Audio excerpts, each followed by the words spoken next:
I never loved you. That was all Nolan Cross said across the breakfast table, like he wasn't breaking his wife, like 11 months of marriage could be erased with one clean sentence. Outside New Orleans, rain slid down the mansion windows. Inside, Lila Hartcross stood barefoot on cold marble, watching her mother's porcelain coffee cup shatter at her feet. Maybe you've known that kind of silence. The moment someone you loved finally says the thing your heart already feared. But this story is not just about betrayal. It's about the morning a crime boss thought he was dismissing a quiet wife and instead awakened the one woman who could destroy everything he owned. Stay with this story until the end. Like the video. And tell me in the comments what city you're watching from tonight. The rain did not stop after Nolan Cross walked out of the dining room. It kept tapping against the tall windows, soft and steady, like the house itself was pretending nothing had happened. Lila stood beside the long table with broken porcelain around her bare feet, and her hands still curved around the shape of the cup that was no longer there. Rose Walker came in from the servants' hallway with a broom in one hand and a dustpan in the other. She was small, gray-haired, and quiet in the way only women who had survived powerful men learned to be quiet. She had worked in that house since before Nolan was old enough to wear his father's shoes. She knew which floorboards creaked, which guards drank on duty, which doors locked from both sides. She knew where the old family ghosts lived because she had been dusting around them for 30 years. But when she saw Lila, she did not look at the broken cup first. She looked at Lila's face. That was what nearly undid her. Mrs. Cross Rose said gently. Lila swallowed, but her throat felt full of glass. Did you know Rose did not answer fast enough? The silence answered for her. Lila turned her head slowly. How long? Rose lowered her eyes. The rain made a silver blur of the garden beyond the windows. Somewhere in the house a door closed. Somewhere else a man laughed faintly. One of Nolan's guards, probably unaware that a life had just collapsed 3 rooms away from him. How long? Rose placed the broom against the wall. Before the wedding, she said. The words landed softly, which made them worse. Lila gave a small laugh that had no humor in it. Everyone knew. Not everyone. Enough. Rose came closer, careful not to step on the porcelain. Your father knew what Mr. Cross was. He knew what kind of marriage this would be. My father sold me. Rose's mouth tightened. Your father was afraid. My father was never afraid of anything. That is what men like him want their daughters to believe. Lila stared at her. For most of her life, Raymond Hart had been a portrait hanging above every room she entered. The king of the Gulf Coast. The gentleman criminal with silver hair, polished shoes, and hands that smelled faintly of tobacco and expensive soap. He kissed her forehead every night when she was a child. He taught her how to dance on the back porch while cicadas screamed in the Louisiana heat. He sent her to Tulane because her mother had wanted her educated, not ornamental, and then he died. And after he died, men came to the funeral in black suits and spoke softly over her shoulder. They shook her hand like they were measuring how much of her father was left inside her. 1 week later, Nolan Cross asked for her hand. Not with flowers, not with trembling, with Raymond's lawyer sitting beside him and armed men standing outside the room. Lila had thought it was protection. She had thought grief made the world look colder than it really was. Now she knew grief had been the only honest thing in that room. Rose bent down and picked up one large piece of the broken cup. The magnolia painted on it had split cleanly down the middle. Your father left something for you, Rose said. Lila blinked. Rose glanced toward the dining room doors. Not here. Lila wiped at her cheek and realized she was not crying. Her skin was dry. Her heart was not. That had gone somewhere deep inside her chest and curled into itself like a wounded animal. Rose stepped closer, lowering her voice. In his study, behind the fox hunt painting.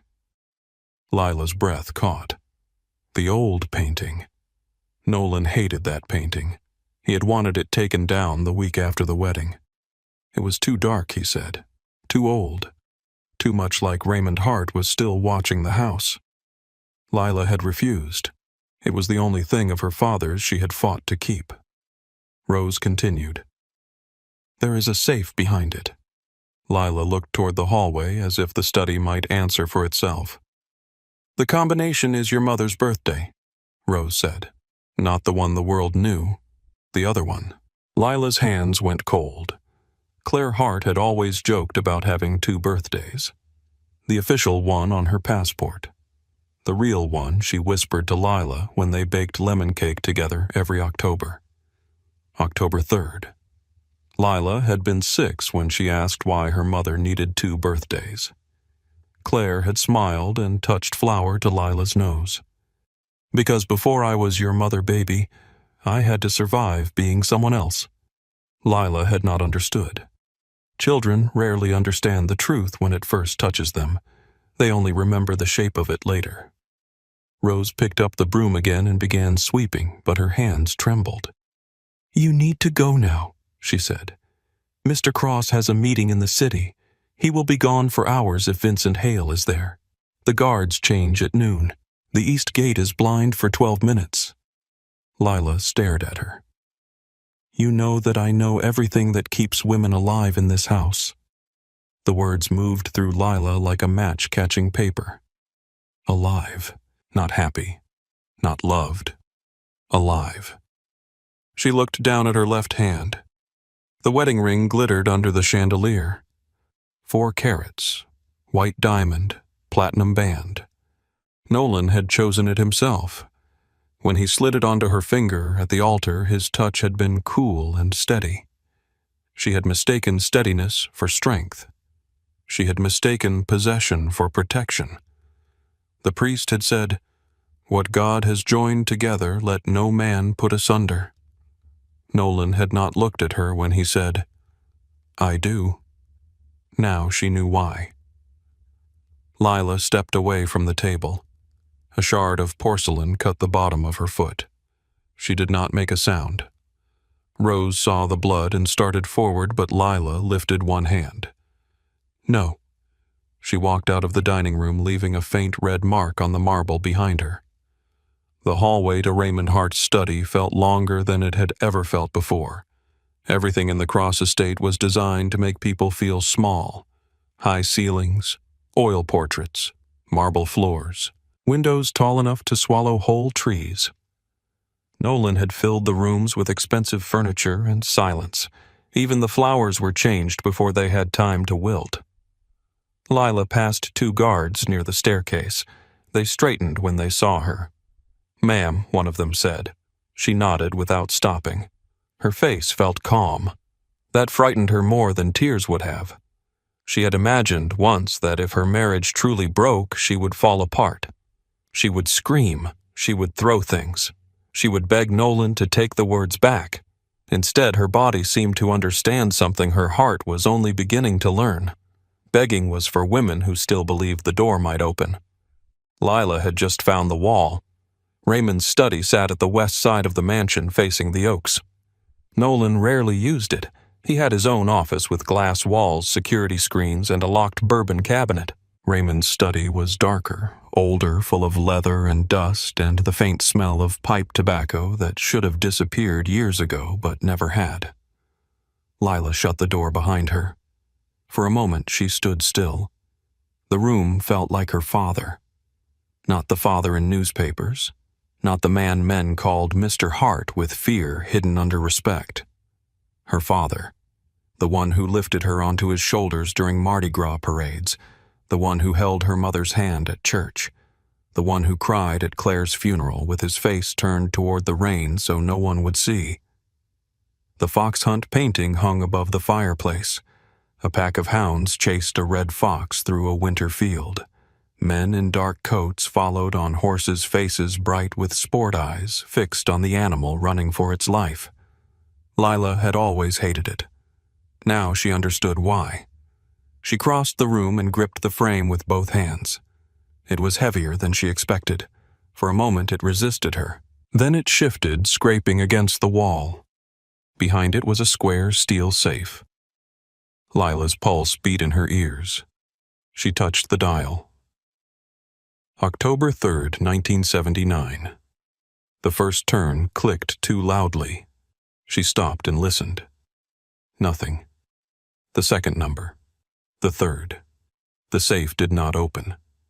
Her heart slammed once. "No," she whispered. She tried again, slower. Still nothing. Lila closed her eyes. Her mother's voice came back to her, soft and amused. "Before I was your mother, baby, I had to survive being someone else. Someone else. Not Claire Hart, Claire Mason." The name on the old documents in the cedar chest, the ones Lila found when she was 13 and her mother laughed too quickly before taking them away. Lila remembered the second birthday now. June 21st. Her mother had called it the day I learned to run. Lila turned the dial. 6:21, 1978. The safe clicked. The door opened. Lila stood there for a long second, staring into a darkness that had been waiting for her. Inside was a thick manila envelope yellowed at the edges, a leather ledger wrapped in brown paper, a stack of photographs bound with a rubber band, a small black velvet pouch, and a letter with her name written across the front in Raymond Hart's strong, slanted handwriting. Lila. Not Mrs. Cross, not my daughter, just Lila. Her fingers shook as she opened the letter. My beautiful girl. If you are reading this, then I am gone, and the man I gave you to has finally shown you the shape of your cage. Lila gripped the paper so hard it wrinkled. Forgive me if you can. Hate me if you must. I knew Nolan Cross would never love you the way you deserved. I knew because men like Nolan are built in rooms where love is treated like a weakness, and mercy is beaten out before boyhood ends. I did not give you to him for love. I gave you to him because every wolf in the South was waiting for my grave to cool before coming for you. The words blurred. She blinked until they sharpened again. Nolan could keep you alive. That was the bargain. But I never trusted any man completely, not even the one who became your husband. Inside this safe is the truth behind the empire I built. The debts owed, the routes used, the judges bought the saints who were sinners, and the sinners who owned saints. It is enough to free you. It is enough to bury men who believe they are untouchable. Do not use it for revenge, unless revenge is the only road left. Use it to walk away. Use it to become the woman your mother saw every time she looked at you. I loved you. I failed you. Both things are true. Papa. Lila read the letter once, then again. There was love in it. There was cowardice, too. The two sat side by side, ugly and intimate, like old relatives forced into the same pew at a funeral. She lowered herself into her father's leather chair. For a few seconds, she let herself be a daughter. Just a daughter. Then she reached for the ledger. The leather cover was worn smooth at the corners. Raymond had carried books like this when she was a child. She used to think they held grocery notes, phone numbers, maybe prayers. Men like her father always seemed to be writing things down after church. She opened it. The first pages were filled with names, dates, amounts, initials, abbreviations she did not understand. Then photographs slipped from the back. A judge from Baton Rouge standing on a dock with Raymond. A police captain smiling beside Nolan's father, Arthur Cross. A state senator leaving a hotel with a woman who was not his wife. A preacher Lila recognized from television standing beside three men she had seen at her wedding. The ledger was not a diary. It was a map of rot. Her eyes moved down one page, catching familiar names and strange codes. Then she stopped. Arthur Cross. Payment confirmed. $3.2 million. Baton Rouge. November 2018. The room seemed to tilt. Arthur Cross had died in his sleep. That was what everyone said. His heart had failed. Nolan had been 29 when he inherited the Cross Syndicate, his face carved into stone at the funeral. Lila had seen pictures. The whole city had watched a son become a king beside an open grave. But Arthur Cross had not died. He had been purchased, and Raymond Hart had paid. Lila closed the ledger with both hands. The sound was small but final. If Nolan saw this, everything would change. He would know her father had murdered his father. He would know the marriage was not only loveless, it was built over a grave. Lila stood too quickly and knocked the chair back. The room did not feel like her father anymore. It felt like a trap. She gathered the ledger, the envelope, the photographs, and the velvet pouch. Inside the pouch was a silver cross on a thin chain. Her mother's. Lila recognized it by the tiny dent near the bottom from when Claire dropped it on the kitchen tile while making Sunday breakfast. Lila pressed the cross to her mouth. For the first time that morning, tears came. Not many, just enough to remind her she was still alive. Then she wiped them away with the back of her hand. The clock on the mantel read 11:46. The east gate would go blind at noon. She had 14 minutes. Lila put everything back into the envelope except the cross, which she clasped around her neck. It rested cold against her skin. She replaced the painting as carefully as she could, though one corner hung slightly crooked. Let Nolan notice. Let him wonder. She opened the study door and stepped into the hallway. The house continued breathing around her. Men talking low. A vacuum running somewhere upstairs. Rain against glass. The ordinary music of a prison before the prisoner runs. Lila went to her bedroom. The room looked obscene to her now. Silk curtains, white roses, a bed big enough for two people who had never truly shared it. Nolan's gifts lined the vanity like apologies that had never learned to speak. A diamond bracelet, a bottle of perfume from Paris, a necklace she wore to dinners where men discussed blood over red wine and called it business. She pulled a leather overnight bag from the closet. Her hands moved quickly. Jeans, a sweater, a plain shirt, underwear, passport, a small roll of cash hidden inside a tampon box. She had skimmed it from the household account for months without knowing why. Maybe some part of her had been packing long before her hands did. She changed out of the blue dress and into dark pants, a gray sweater, and low boots. She wrapped the envelope in a cardigan and placed it at the bottom of the bag. Then she stopped at the nightstand. Her ring caught the light. Lila twisted it once. It resisted. Her finger had grown used to the weight. She pulled harder. The diamond slid free. Her hand looked naked, younger somehow, like it belonged to the girl she had been before men started deciding what she was worth. She placed the ring on Nolan's side of the nightstand.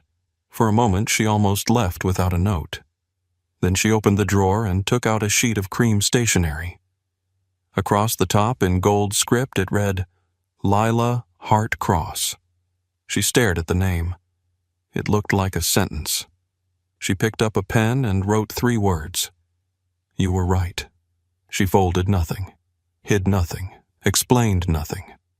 The ring sat beside the note like a period at the end of a life. A soft knock sounded. Lila turned sharply.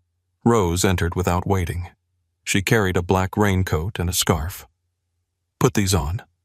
Lila took them. Rose, if he finds out you helped me. He will. Lila's throat tightened. Then come with me. Rose smiled, but it was a tired thing. Baby, I have been running in place inside this house since before you were born. My road ends here for now. No. Rose stepped forward and gripped Lila's face in both hands, sudden and fierce. Listen to me. Do not let panic make you polite. Do not use your cards. Do not call anyone from your old life. If a man says Nolan sent him to help run the other way, if someone calls you Mrs. Cross, they are not safe. You are Lila Hart until you choose another name. Lila nodded, tears pressing behind her eyes again. Rose reached into her apron pocket and pulled out a prepaid phone. It has one number in it. Mine. Use it once if you must. Then break it. Lila took the phone. Rose's hands lingered over hers. Your mother was braver than all of them, Rose whispered. Do you hear me? All of them. Lila could not speak. She threw her arms around Rose. The older woman held her tightly, rocking once, just once, the way Claire used to do when thunder scared Lila as a child. Then Rose pulled away first. Go. The servants' corridor smelled of lemon polish, old wood, and coffee. It ran behind the grand rooms, narrow and dim, the hidden artery of the mansion. Lila followed Rose past the laundry room, past the kitchen, past a young maid who looked up once and then quickly looked away. At the back door, Rose stopped. Beyond it, the garden stretched wet and green beneath the gray sky. The east gate stood past the hedges, half hidden by cypress trees. Lila could see no guard. Her pulse became a drum. Rose opened the door. Cold rain kissed Lila's face. Walk, Rose said. Do not run unless someone calls your name. Lila stepped outside. The gravel path crunched beneath her boots. The bag felt heavier with every step. Not because of the clothes, because of the ledger, because of her father's letter, because of Arthur Cross's name written in dark ink, because a dead woman's cross lay against her heart. Halfway across the garden, she heard a voice behind her. Ma'am Lila's body turned to ice. One of the gardeners stood near the hedges with pruning shears in his hand. He was young, no older than 20. You forgot your umbrella, he called. For one terrible second, Lila could not move. Then she lifted one hand in a small wave. I'm just going to the greenhouse. The lie came out smooth. Too smooth. The gardener nodded and went back to the hedges. Lila kept walking. 10 yards, 5. The east gate was iron-painted black, wet with rain. She pushed it open slowly, praying it would not scream on its hinges. It gave with a soft groan. Outside was a narrow service road lined with live oaks. A yellow cab waited beneath the trees. Its windshield wipers moved back and forth, steady as a heartbeat. Lila stood with one hand on the gate. For 11 months, the Cross estate had been her whole world. Her bedroom, her dining room, her carefully arranged prison. Inside those walls, she had been lonely, humiliated, watched, managed, protected, displayed. But she had also been fed, sheltered, named. Outside the gate was rain and no plan. Outside the gate was every enemy her father had made. Outside the gate was Nolan's wrath. Her hand tightened around the iron. For 1 weak second she wanted to go back upstairs, put the ring on, lie down in the bed, and pretend the morning had not happened. Then Nolan's voice returned clean and cold. I never loved you. Lila stepped through the gate. The cab driver did not turn when she opened the back door. He only looked at her once in the rearview mirror. Older man. Brown skin weathered by sun. Gray beard. Tired eyes that had seen too many people leave places they were not supposed to leave. Where to, he asked. Lila slid into the back seat and closed the door. The Cross estate stood behind her, white and perfect beyond the trees. She looked at it one last time. I don't know yet, she said. The driver studied her in the mirror. Then he put the car in drive. The cab pulled away from the curb slow enough not to draw attention, fast enough that the gate began to shrink behind the rain. Lila pressed one hand over the envelope hidden in her bag and the other over her mother's cross. The mansion disappeared behind a bend in the road. Only then did she breathe. The first breath did not feel like freedom. It felt sharp. It felt stolen. Lila sat in the back of the cab with her wet coat wrapped tight around her body, the envelope hidden beneath her bag, and the city slipping past the windows in streaks of gray and green. New Orleans looked ordinary outside the glass. Corner stores opening their doors, a woman carrying groceries under one arm, A man in a rain poncho pushing a stroller across a cracked sidewalk. Life kept moving as if Lila had not just walked out of a mansion with a dead man's secrets pressed against her ribs. The driver kept his eyes on the road for the first 10 minutes. He did not ask questions. That made Lila trust him a little and fear him more. When they reached the service road that fed into the highway, he finally looked at her in the rearview mirror. "You got somewhere in mind." His voice was low, rough from cigarettes or age, or both. Lila opened her mouth. Nothing came out. She had planned the leaving. She had counted the guards. She had memorized the East Gate shift change. She had packed the cash, the passport, the ledger, the letter, the cross. But she had not imagined a destination. That seemed stupid now. Childish. Like jumping from a burning house and being surprised by the ground. "North," she said. The driver nodded once. "North is a big place, away from the city." He glanced at her hands. They were clenched so tightly around the strap of her bag that the leather had dented her skin. "You running from a husband?" Lila looked out the window. Rain crawled down the glass like fingers. The driver gave a small sound, not quite a laugh. "That is an answer." She turned back to him. "What is your name?" "Sam Carter." "Mr. Carter, I can pay you in cash, more than the meter. I just need you to keep driving. Sam is fine." Sam. His eyes met hers in the mirror again. They were tired eyes, but not empty. There was grief in them, packed down so long it had become part of his face.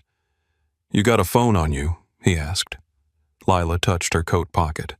Her phone was there. Nolan had bought it for her. Nolan paid the bill. Nolan's men could find it. Rose's warning moved through her like a hand on her shoulder. "Do not use your phone." Lila rolled down the window.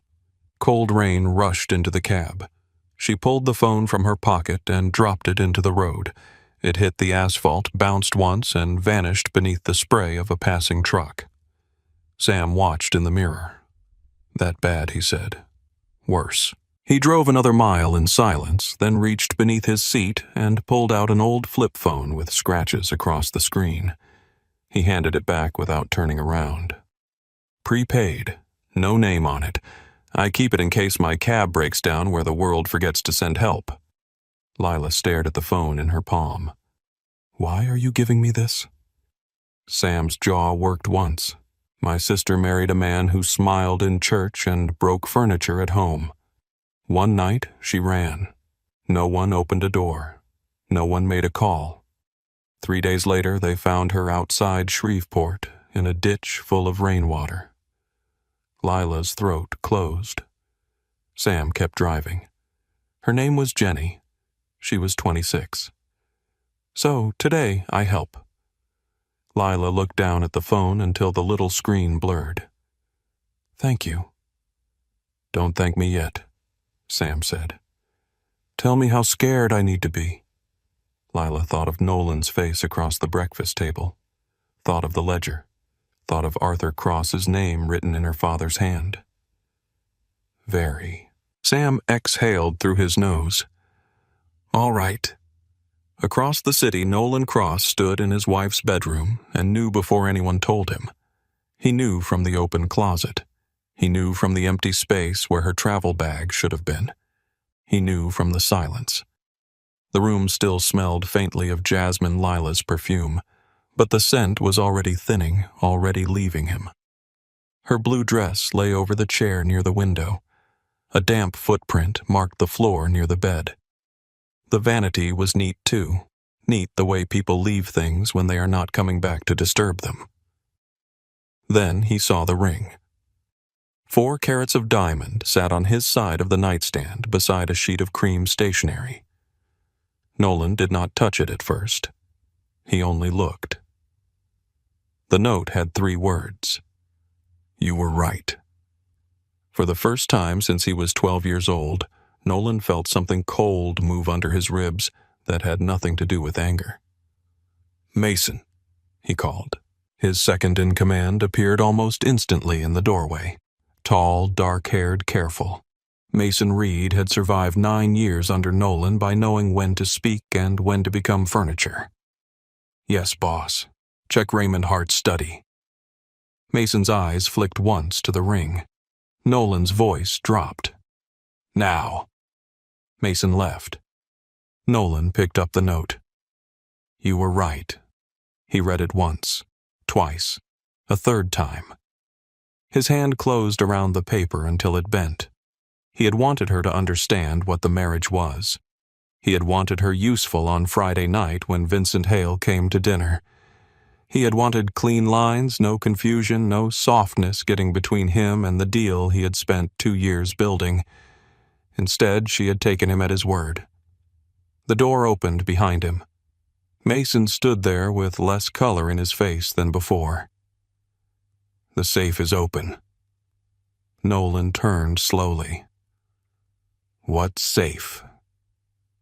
"Behind the fox hunt painting." Nolan closed his eyes. "Raymond Hart, you old bastard. Empty?" he asked. "Completely." Nolan looked back at the ring. "She has the ledger." Mason said nothing. That was answer enough. Nolan slipped the ring into his pocket. It was cold against his palm. "Find her." "Yes, boss. Every road out, every station, every airport, every driver we pay. Start with the east gate and work outward." Mason nodded. "And Mason?" "Yes. No one touches her." Mason looked up. Nolan's eyes were black and steady. "If any man puts a hand on my wife, he answers to me before God ever gets a turn." Mason swallowed. Alive and unharmed. Alive, unharmed, breathing. Terrified is acceptable. Bruised is not. Mason left without another word. Nolan stood alone in the bedroom. For a moment he heard the echo of his own voice from breakfast. "I never loved you."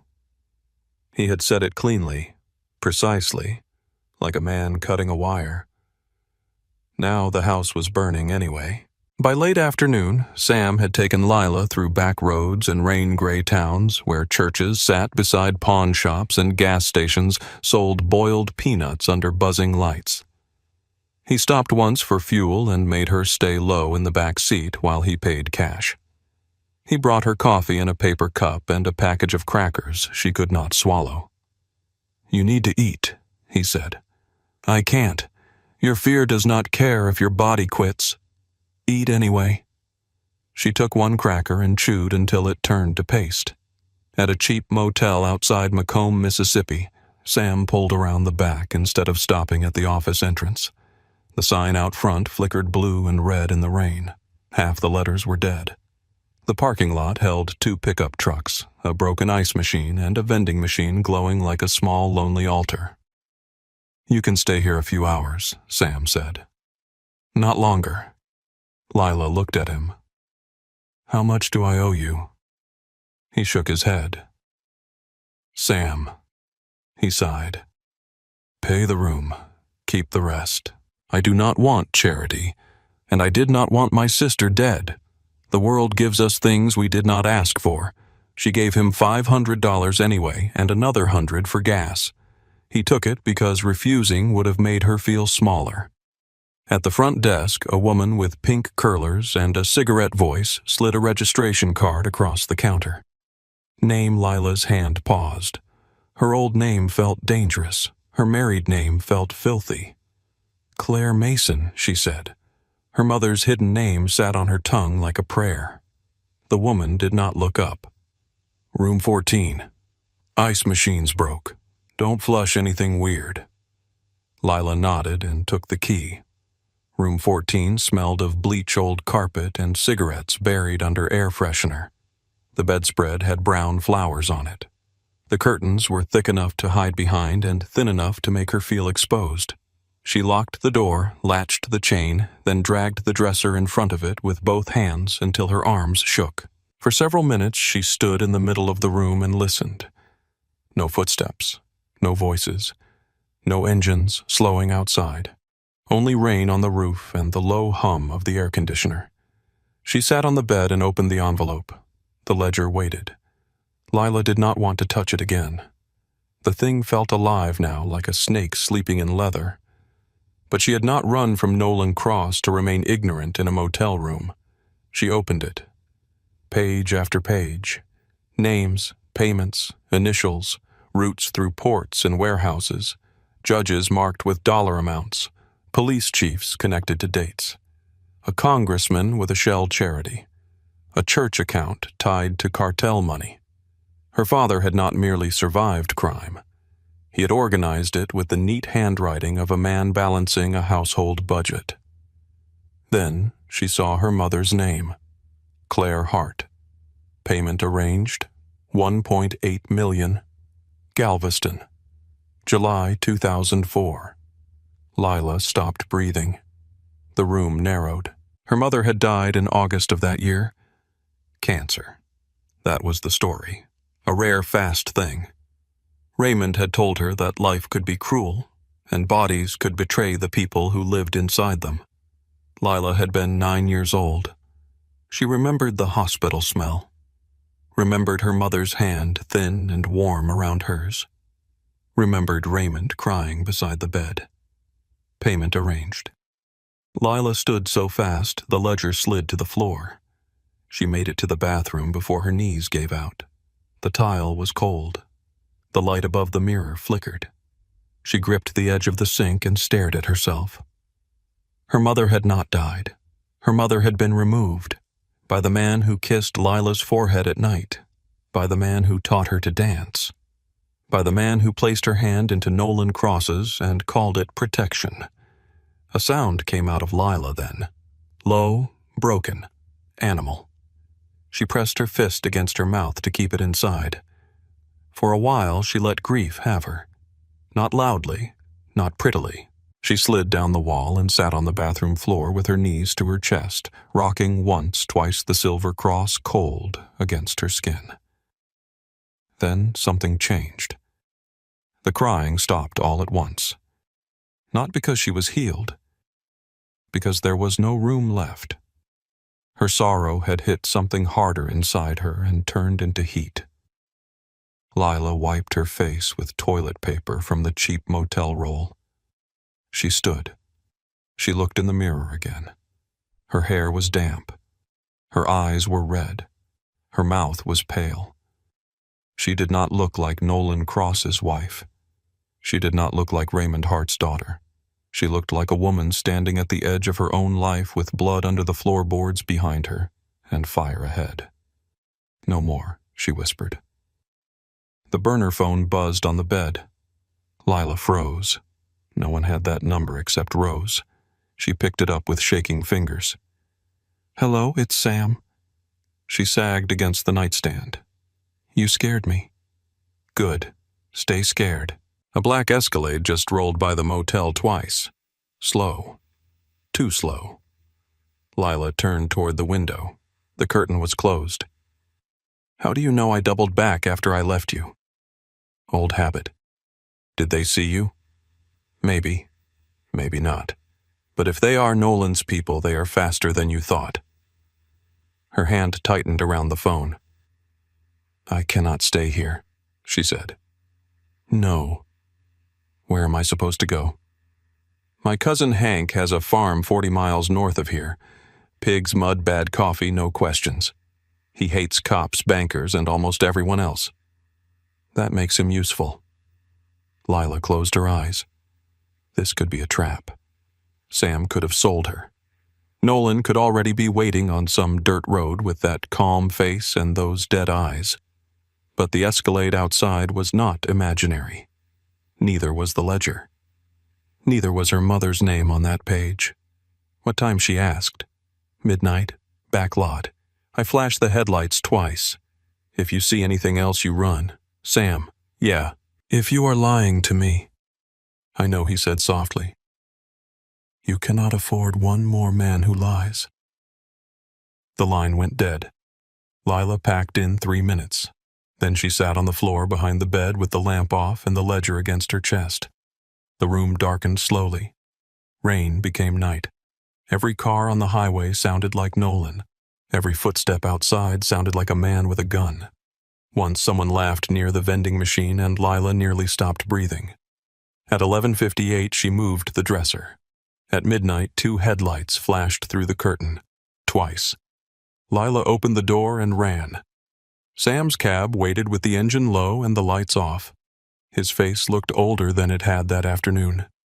"Get in." She did. Before the door was fully closed, he was moving. At the edge of the lot near the highway entrance, a black Escalade sat under a dead streetlight. Lila turned cold. Sam did not take the highway. He drove behind the motel, past the dumpsters, through a gap in a rusted fence, and onto a dirt road that seemed to appear out of nowhere. The cab bounced hard. Lila grabbed the seat. "Do they know this road?" she asked. "No. How do you know?" "Because I got lost on it drunk in 1998 and nearly married a cypress tree." Despite everything, Lila laughed. It came out small and cracked, but real. Sam smiled faintly without looking back. "There she is," he said, "still alive." They drove through darkness for almost an hour. Trees pressed close on both sides. The rain thinned to mist. Lila watched the road behind them until her eyes hurt, expecting headlights to bloom out of the dark. None came. Hank Carter's farm looked like something the world had forgotten, and the weather had been trying to finish off for years. The house leaned slightly to the left. The porch sagged. A single bulb burned above the door. Beyond the fence, pigs moved like dark shapes in the mud. A man stood under the porch light with a shotgun held loose at his side. He was short, broad-bald, and built like a barrel. His beard grew in 3 directions. His face looked carved by bad decisions and worse winters. Hank Sam called. "Sam." The men embraced with one hard slap on the back. Then Hank looked at Lila. He studied her borrowed coat, her wet hair, the bag in her hand, the fear she was trying not to show. "You got a name I do not need to remember?" he asked. Lila understood at once. "Claire." Hank nodded. "All right, Claire. You can sleep upstairs. You can eat what is on the stove. You can use the bathroom if you do not mind the water being mean." "Thank you. I got one rule." Lila waited. "Do not tell me who you are. Do not tell me who wants you. If men come to my door, I want to look them in the eye and say I do not know a damn thing, because I prefer my lies simple and my conscience clean." "I understand." "Good." Sam touched Lila's shoulder before she went inside. "My wife is going to skin me when I get home. I am sorry." He shook his head. "She would skin me worse if I had done nothing." Lila's eyes filled again. Sam looked uncomfortable with gratitude, so he stepped back. "Do not die, Claire." Then he got in his cab and drove away, his tail lights fading into the wet dark. Inside, Hank's house smelled of wood smoke, coffee, and pigs. There was a pot of beans on the stove and cornbread wrapped in a towel. Hank set a plate in front of her without asking if she was hungry. "You eat in this house," he said. "Panic burns calories." Lila ate because her body finally remembered it was a body. Hank did not ask questions. He told her the pigs' names instead. One was Dolly, one was President Jackson, one was Mary Beth, because according to Hank, she had judgmental eyes. For 10 minutes, Lila listened to a strange man insult livestock with deep affection, and somehow the sound of it kept her from breaking apart. When she finished, Hank pointed to the stairs. "Room at the top. Lockworks. Window sticks. If you hear someone in the kitchen at 4, that is me. If you hear someone who is not me, scream once and get on the floor." Lila looked at the shotgun near the door. Hank followed her eyes. "It is ugly," he said, "but it has opinions." She almost smiled. Upstairs, the bedroom was small. A narrow bed, a wooden chair, a quilt faded soft from years of washing. One window looked out over the fields where mist sat low above the ground like smoke. Lila placed the ledger on the bed. She took off her coat. Her mother's cross caught the dim light. She opened the ledger again. This time she did not flinch.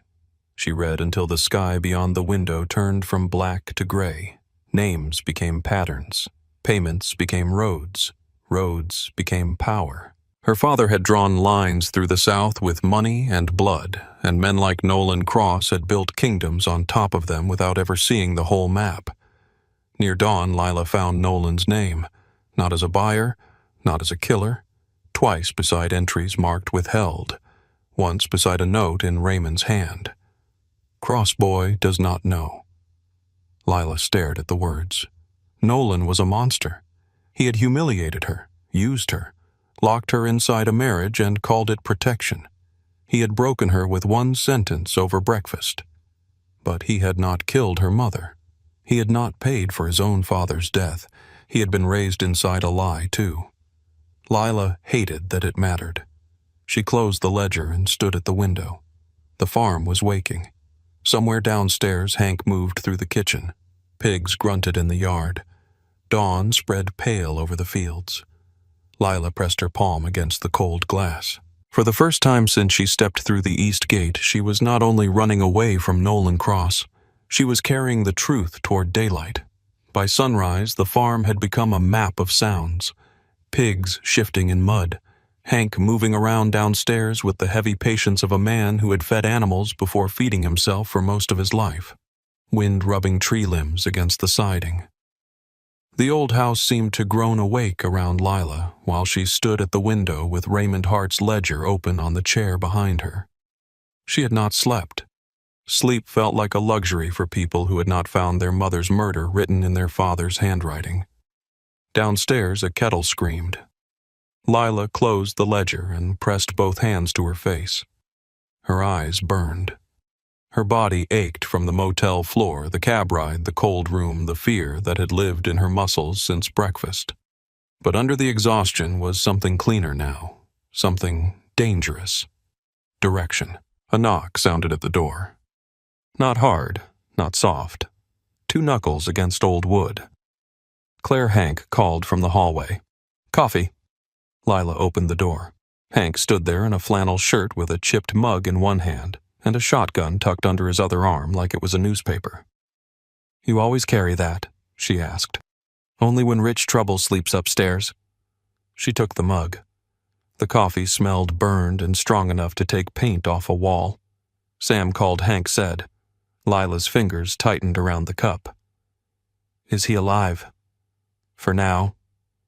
2 men came to his house at 3 a.m. Black suits. Expensive shoes. Bad manners. Her stomach turned. His wife. Told them Sam was with his brother in Jackson and that if they knocked on her door again before sunrise, she would introduce them to her cast iron skillet. Despite everything, Lila almost smiled. Hank shifted his weight. They asked about a woman in a cream coat. Lila looked down at the black raincoat Rose had given her folded over the chair. Hank, I am sorry. Do not waste apologies on things already done. They will come here. Maybe. And if they do. He shrugged. I tell them I do not know a woman in a cream coat. That will not stop them. Hank looked at her then, and the sleepy humor left his face. No, he said.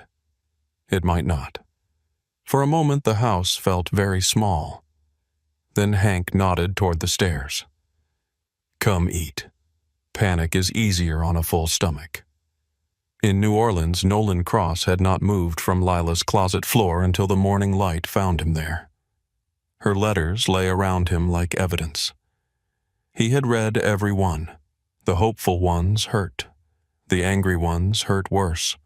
The quiet ones nearly killed him. Nolan. You came home at 2 a.m. and stood in the hallway outside my room for almost a minute. I know because I was awake. I thought you might knock. You did not. Nolan. I wore the green dress tonight because you once said green looked good on me. You did not notice. Nolan, I think there is a version of you that wants to be kind. I wish you would let him live. The last letter had only 3 lines. I am tired of waiting for a man who only loves me when I am useful. I do not know how to leave yet. I am trying to learn. Nolan sat with that final page in his hand until the paper softened from the heat of his palm. Mason found him there at 7:30. He said nothing at first.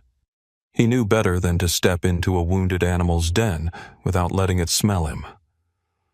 "Boss." Nolan looked up. Mason's face changed when he saw him. Not much. Mason was too trained for that. But enough. "Report," Nolan said. Mason kept his eyes steady. "We have her leaving through the east gate at 11:58. Black coat, scarf, bag over one shoulder. She got into a cab on Moreau Lane. Driver Samuel Carter, 62, licensed taxi driver. Lives in the 9th Ward with his wife. No known syndicate ties, no Hale ties, no Hart family ties." Nolan stood, his knees stiffened from hours on the floor. "No one has no ties. Sometimes a cab driver is a cab driver." Nolan's eyes cut to him. Mason lowered his voice. "Sometimes. What else?" Her phone went dead north of the city. We found it cracked on the shoulder near Hammond. She dumped it.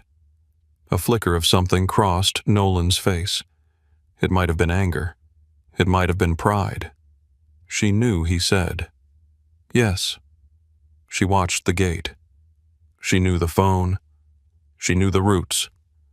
Mason did not answer. Nolan folded the last letter carefully and placed it back in the wooden box. "Say it." Mason's jaw tightened. Nolan looked at him. "Say whatever you are trying not to say." Mason took a slow breath. She was smarter than we treated her. The room became very quiet. Nolan placed the lid on the box. "Yes," he said. She was. That was worse than shouting. Mason looked away. Nolan lifted Lila's ring from the floor beside him and slipped it into his coat pocket. "Where is Carter?" "Not home. His wife says Jackson. She lied. Probably. Find him. We have men looking." Nolan looked toward Lila's bed, the empty side, the untouched pillow, the shape of a life he had been too proud to enter. "No," he said. Mason blinked. "Boss, stand them down." Mason stared at him. From Carter. From everyone. The silence that followed had a pulse. "Boss, she has the ledger." "I know. If Raymond Hart kept what we think he kept, that book can take down half the state." "I know. If she gives it to Hale, if she gives it to the feds, if she gives it to the press, we are finished." Nolan turned fully toward him. "Then maybe we should have built something that could survive the truth." Mason looked at him like he did not recognize the man standing in front of him. Nolan understood. He barely recognized himself. "Call them off," he said. "Every driver, every road crew, every man watching airports and stations. No one grabs her. No one scares her. No one follows her close enough to make her run blind." Mason's voice lowered. "And what are you going to do?" Nolan picked up the wooden box of letters. "I am going to find my wife. With men, no. With guns, no." Mason studied him. Nolan's mouth twisted. "I know. It feels unnatural. It feels suicidal. Good. Maybe sincerity should." Mason did not smile. "Nolan." The use of his first name struck the room like a dropped glass. Mason only used it when death was already standing nearby. If you go alone and Hale hears about it, he will take the city before sunset. Then do your job and keep him busy. And if Lila Hart decides to burn us? Nolan looked down at the ring in his palm. "Then we burn." At Hank's kitchen table, Lila forced down eggs she could not taste while Hank made calls from an old wall phone with a cord stretched nearly to the stove. He spoke in pieces. Need a ride north. No names. Cold truck is fine. No, not drugs. Yes, I know what you said last time. He hung up and poured more coffee. You are riding with Eddie Boone. Lila looked up. Who is Eddie Boone? A man who owes me money and drives shrimp to Memphis twice a week. Shrimp? Yes. In a truck. That is how shrimp travels generally. She rubbed her forehead. Hank, I need to get somewhere safe enough to think. Not just farther away. Thinking is what gets most people killed. Moving keeps you breathing. She looked at the ledger wrapped in cloth beside her chair. I have to get this to someone clean. Hank gave her a dry look. Clean people are rare. Clean people with power are usually imaginary. There has to be someone. There is someone for everyone if they live long enough to find them. He pushed a small piece of paper across the table. On it was an address in Memphis and a time. Eddie will take you to the city. From there you call whoever you trust. I do not trust anyone. Then call the person you distrust least. Lila stared at the paper. A number she had memorized when she was 9 years old stirred in the back of her mind. Silas Mercer, her father's enemy, her mother's friend. At Claire's funeral, he had knelt in front of Lila in a gray suit and taken her small hand between both of his. If you ever need me, child, you call. Raymond had pulled her away before she could answer. Lila had never called. At 10 in the morning, Eddie Boone arrived in a refrigerated seafood truck that smelled of salt diesel and old ice. He was thin, middle-aged, and wearing mirrored sunglasses, though the sky was cloudy. He looked at Hank, then at Lila, then at the bag in her hand. No, Eddie said. Hank crossed his arms. Yes. No women in the truck. She is not a woman in the truck. She is cargo with problems. I said no last time after your cousin made me haul that fighting rooster. The rooster lived. It bit me. It was under stress. Eddie pointed at Lila. Is she under stress? Hank looked at her. Lila looked back. Yes, Hank said. But she probably will not bite. Eddie muttered something about family debts and opened the back of the truck. Cold air rolled out. Inside were stacked white pallets marked with seafood company labels, bags of ice, boxes of shrimp. The smell hit Lila hard, briny, and sharp. Eddie pointed to a narrow space behind the last pallet. You fit there. You stay there. 4 hours if roads are kind. More if they are not. If anybody opens the back, you become part of the wall. No coughing, no praying loud, no crying. Cops hate crying, I understand. If you get sick, aim away from the shrimp. Hank handed her a blanket. It smells bad, he said. So does everything else today. She took it. At the truck door, Hank paused. You got people waiting? Lila thought of Silas Mercer's number. Maybe. Maybe is better than no. She reached for his hand. Hank looked offended by the emotion, but let her squeeze his fingers. Thank you. He pulled his hand back. Do not make it weird. Lila climbed into the cold. Eddie shut the door. Darkness swallowed her whole. The truck started with a shudder. Lila wedged herself behind the pallets and pulled the blanket around her shoulders. The cold entered fast. It found her wrists, her ankles, the damp roots of her hair. She held the ledger under her coat against her stomach like body heat might keep the truth alive. The truck moved. Wood creaked. Ice shifted. Somewhere above her, the refrigeration unit hummed and rattled. Lila closed her eyes. Her mother's cross pressed against her throat. Hold, she whispered. It was the word Claire used during thunderstorms when Lila was little and afraid. Hold my hand. Hold your breath. Hold the line. Hold. On the highway north, Nolan drove his father's old gray sedan with Lila's letters on the passenger seat. The car smelled like cracked leather and old smoke. Arthur Cross had driven it for 20 years, long after he could afford better. Nolan used to sit in the back as a boy, silent and stiff, while his father conducted business through a half-open window. "Never let them see hunger," Arthur would say. "Never let them see fear. Never love anything that can be used as a knife." Nolan gripped the steering wheel until his knuckles paled. "I listened to you," he said to the empty car. "God help me." I listened. The sedan did not answer. He stopped at gas stations, diners, truck stops. He showed Lila's photo to cashiers, waitresses, mechanics, anyone who might have seen a woman with sad eyes and a borrowed coat. Most shook their heads. Some looked at him with suspicion. One old woman behind a counter outside Jackson took the photo and stared at it for a long time. "She running from you, Nolan, almost lied." Instead, he said, "Yes." The woman handed the photo back. "What did you do?" He looked down at Lila's face in the picture. "I told her I never loved her." The old woman's mouth hardened. "Was it true? No. Then you are not just cruel. You are stupid." Nolan nodded. "Yes, ma'am." "Did you hit her? No. Did you cheat? No." Then why Nolan opened his mouth? The answer he had lived with for years came up first.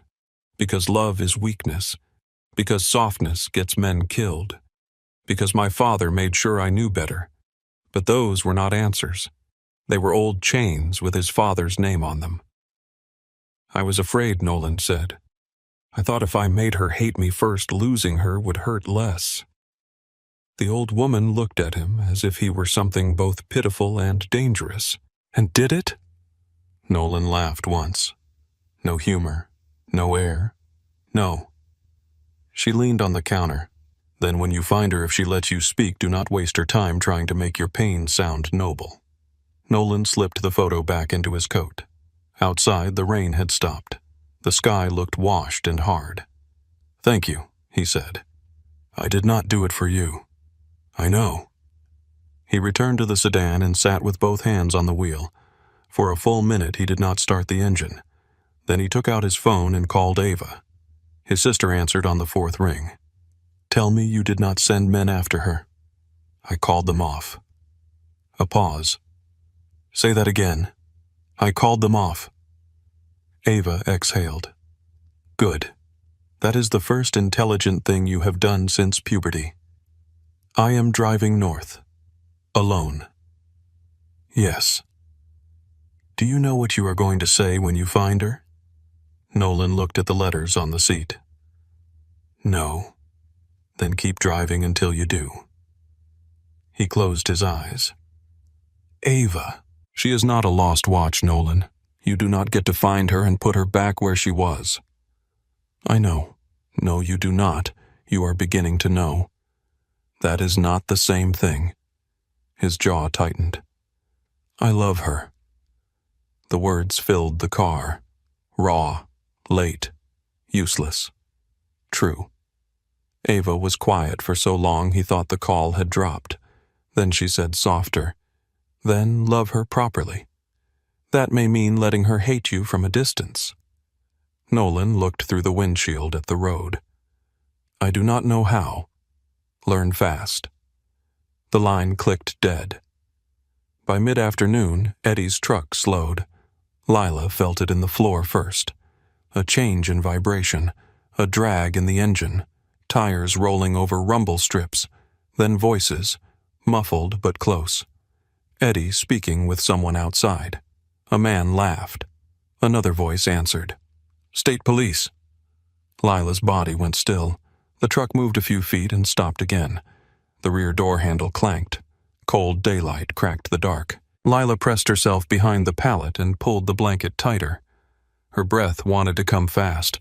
She forced it shallow. The door opened. A flashlight cut across boxes of shrimp and ice. "Smells like hell in here," a trooper said. Eddie's voice came back lazy and irritated. "That is shrimp. You want roses? Stop a florist. Move that pallet." Lila's heart slammed so hard she felt it in her teeth. Eddie swore under his breath. The pallet scraped forward. Light widened. Lila stared at the dark wall inches from her face. Do not move. Do not breathe. Do not exist. Boots stepped onto the truck floor. The flashlight passed over the blanket near her shoulder. For 1 second it stopped. Lila thought of Nolan at the breakfast table. She thought of Rose sweeping broken porcelain. She thought of her mother in a hospital bed already betrayed, still holding her daughter's hand. Hold! The trooper sniffed. Jesus. Something die back here, Eddie said. Several hundred shrimp, technically. The trooper coughed. You always this charming, only when armed men insult my cargo. A long pause. Then the trooper laughed. Get out of here. The door slammed. Darkness returned. The truck rolled forward. Lila did not breathe until the highway swallowed them again. When she finally did, her whole body shook so hard the ledger slipped from under her coat. She caught it before it hit the floor. By early evening, Eddie dropped her behind a warehouse on the edge of Memphis. He did not say goodbye. He only opened the truck, pointed toward the street, and said, Bus station is 5 blocks. Train station is 9. Trouble is everywhere. Pick your poison. Lila climbed down on unsteady legs. Thank you. Eddie looked at her over his sunglasses. Never saw you. No. Good. He shut the truck and drove away. Memphis smelled of river water, hot pavement, fried food, and rain waiting to happen. Lila walked with her bag close to her body until she reached the train station. Inside, people sat under bright lights with their luggage at their feet, and their lives still recognizable. She found a bench near the far wall. Her hands shook as she opened the burner phone. She dialed the number from memory. It rang 5 times. A man answered. Mercer. Lila closed her eyes. Mr. Mercer, this is Lila Hart. Silence, long enough for her to think she had made a mistake. Then the old man said Claire's girl. The sound of her mother's name nearly broke her. Yes. Where are you, Memphis? Are you alone for the moment? What do you have my father's ledger? On the other end of the line, something shifted. A chair, a breath, the weight of an old man standing up inside an old war. Listen to me carefully, Silas Mercer said. Do not go to a hotel. Do not get on a train. Sit where there are cameras and people. A blue pickup will arrive in 30 minutes. The driver will say your mother's real name. If he says anything else, walk away. Lila swallowed. Silas. Yes, child. My father killed my mother. The silence changed. It became older. Yes, Silas said softly. He did. Lila pressed her hand over her mouth. You knew. I did. And you never told me. Your mother made me promise. She said the truth would find you when you were ready to survive it. Lila looked across the station at a little girl sleeping against her mother's shoulder. I am ready. I know, Silas said. Stay where you are. The call ended. Lila sat on the bench with the phone in her lap. For the first time since leaving New Orleans, she was not entirely alone. 2 hours south, Nolan stood in a gas station near the Mississippi border with Lila's photo in his hand. The teenage clerk behind the register studied it too long. Nolan felt his heart move. You saw her. Maybe. When couple hours ago. Not her exactly. A coat, cream or light-colored, in the back of Eddie Boone's seafood truck. Nolan went still. Where does Boone deliver Memphis? Warehouse by the river. Sometimes he stops near the train station for coffee. Nolan placed $200 on the counter. The boy stared at it. I do not need change, Nolan said. He walked back to the sedan. The sun was low now, turning the wet road gold. He sat behind the wheel, took Lila's ring from his pocket, and held it in his open palm. I am coming, he whispered. Then he corrected himself. No. He closed his hand around the ring. I am asking. He started the car and drove toward Memphis, while far ahead Lila watched a blue pickup pull up outside the station doors. The blue pickup had rust along the doors and a cracked windshield that caught the station lights like a spiderweb. Lila stood behind the glass doors of the Memphis train station. One hand wrapped around the strap of her bag, the other closed around the burner phone. She watched the truck idle at the curb. The driver did not get out. He was a heavy-set black man in a gray cap, both hands on the wheel, his face turned toward the street as if he were waiting for no one in particular. People moved around her with coffee cups, suitcases, tired children, and ordinary complaints. A woman argued with her husband about tickets. A little boy dropped a bag of chips and started crying. A man in a work shirt slept with his chin against his chest. The world was full of people who had no idea a ledger capable of gutting half the South sat wrapped in a cardigan inside Lila's bag. The pickup flashed its lights once. Lila did not move. The driver lowered the passenger window and looked toward the station entrance. He said one word. Claire Mason, her mother's hidden name. Lila stepped outside. The evening air smelled like rain exhaust and the river. She crossed the sidewalk without running. Running made people look twice. She had learned that in less than 2 days. The driver unlocked the door and she climbed in with the bag on her lap. He pulled away from the curb before she buckled her seatbelt. Mr. Mercer sent you, she asked. He did. What is your name, Leon? Where are we going? To a hotel by the river. A hotel does not sound safe. Leon glanced at her. It is if Mr. Mercer owns the top floor, the elevator cameras, and the man at the front desk. Lila looked out the window. Memphis slid by in wet neon and old brick. Music drifted from somewhere on Beale Street, muffled by glass and distance. The city felt alive in a way New Orleans had not felt to her in months. It was not cleaner. It was not kinder. It was simply not Nolan's. That alone made it easier to breathe. The hotel stood near the river, old and narrow, with brass doors and a green awning darkened by rain. Leon drove into the alley instead of stopping at the front. A side door opened before the truck stopped. 2 men waited inside. Not young, not loud, not the kind of men who needed to show their guns to prove they had them. One took Lila's bag gently. She held on. His eyes met hers. Ma'am, I need to check it for a tracker. You keep the ledger in your hands if that makes you feel better. Lila did not ask how he knew. She unzipped the bag herself and removed the wrapped ledger, the photographs, and her father's letter. She pressed them against her chest. The man checked the lining, the seams, the handle her coat, even the soles of her boots. He found nothing. Only then did Leon lead her inside. They took a service elevator to the top floor. When the doors opened, Silas Mercer stood in the hallway.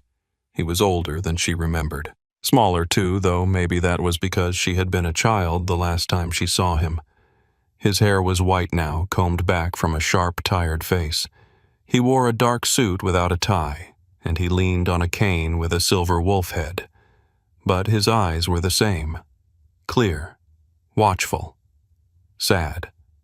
For a second, Lila was 9 years old again, standing under black umbrellas at her mother's funeral, while grown men told lies over fresh dirt. Silas did not reach for her. He waited. That almost broke her more than if he had. Lila, he said. Her name in his voice sounded like it had been kept safe somewhere. She walked toward him slowly. When she was close enough, he lifted one hand and touched her cheek with the back of his fingers. Not possessive, not claiming, just enough to prove she was real. You have Claire's eyes, he said. Lila swallowed hard. My father killed her. Silas closed his eyes once. Yes. The word did not surprise her. She already knew. But hearing someone else say it made the truth step fully into the room. Why, she asked. Silas turned and led her into the suite. It was large, quiet, and dimly lit. Heavy curtains covered the windows. A table had been cleared near the center of the room. Coffee sat in a silver pot. A plate of sandwiches waited untouched. 2 cell phones lay beside a legal pad, both turned off. Silas gestured for the men to leave. They did. The door closed. Only then did he answer. Your mother found out Raymond was selling roots to men who moved girls through the Gulf ports. Not drugs, not guns. Girls. Some were 16. Some younger. Claire threatened to take you and go to the bureau. Lila's knees weakened. She reached for the nearest chair and sat before she fell. Silas did not soften the rest. Raymond loved your mother. That was the most dangerous thing about him. Men like Raymond believe love means ownership. He could not bear to lose her, and he could not allow her to expose him. So he chose the empire and mourned her like a man who had been robbed. Lila stared at the ledger in her lap.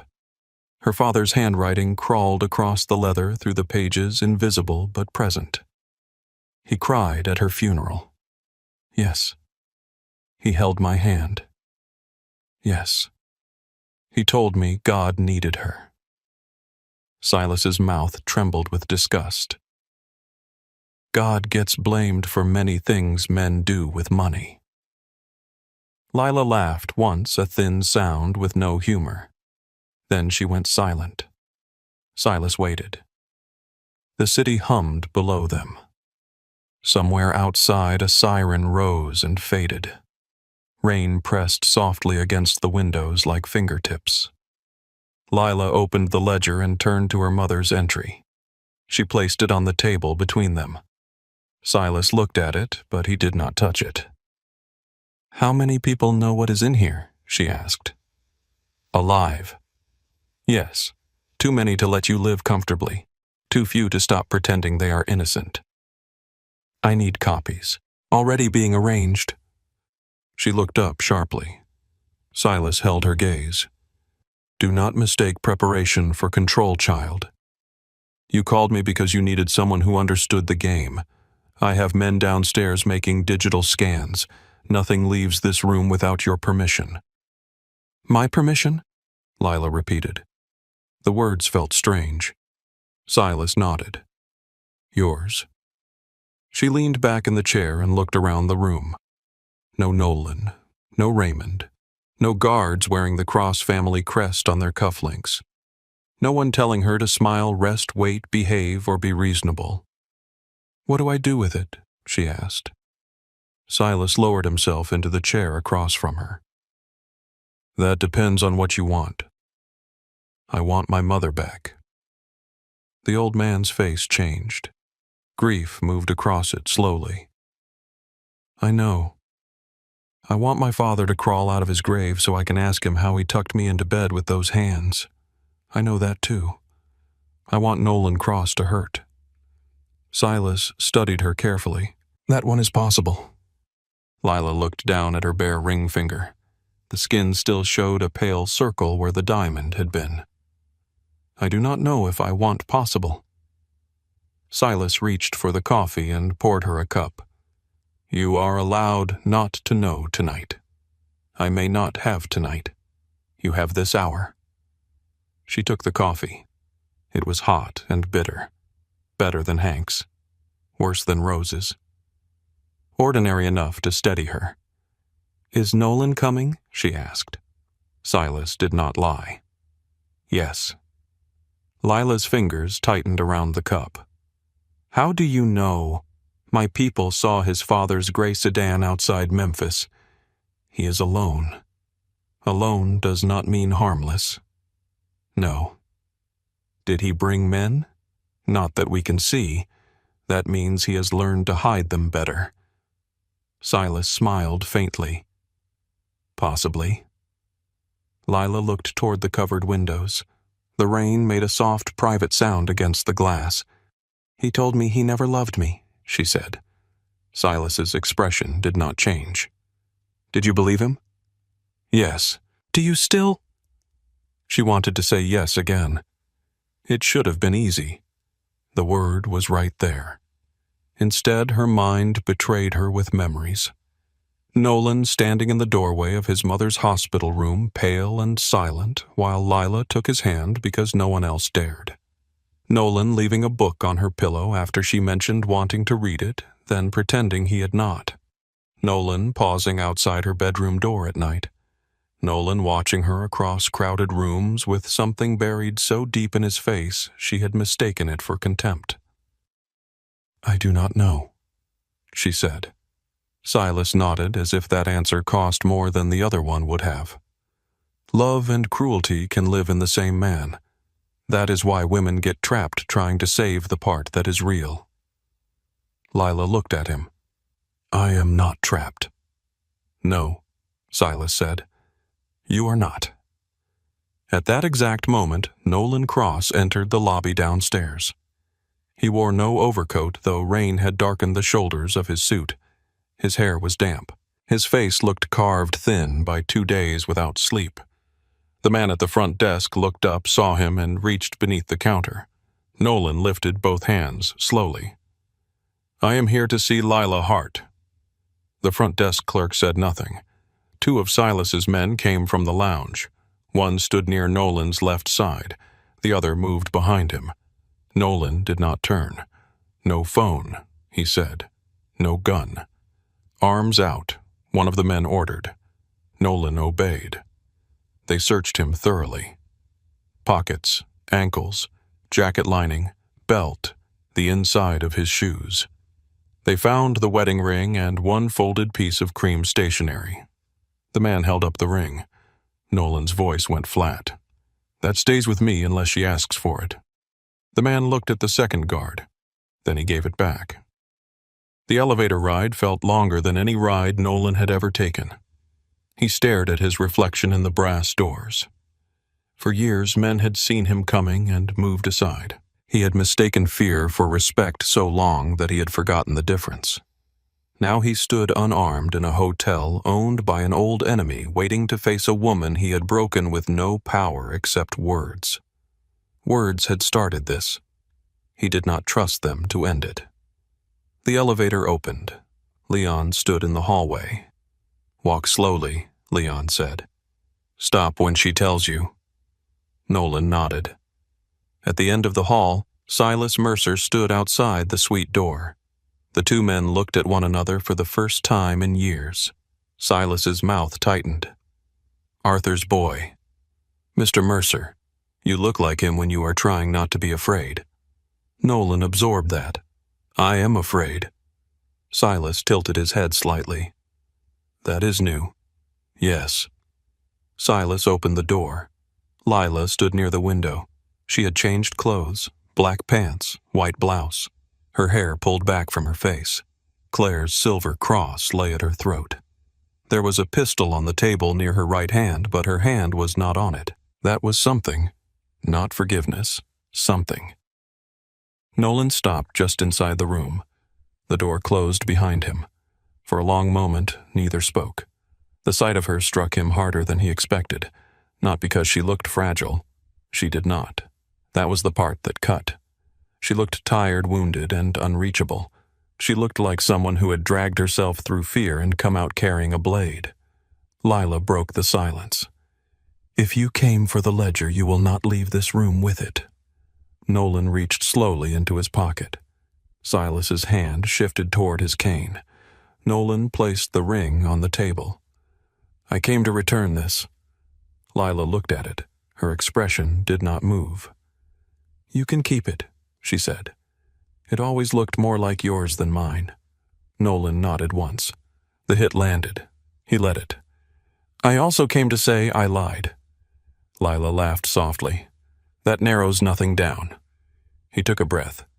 "At breakfast." Her eyes sharpened. "I know which breakfast. I lied when I said I never loved you." The room seemed to hold itself still. Lila looked at him for a long time. Then she said, "Do not." Nolan's chest tightened. "Lila. No. Do not stand there after I ran through rain and mud and cold trucks and men with flashlights and tell me the knife was imaginary. It was not imaginary."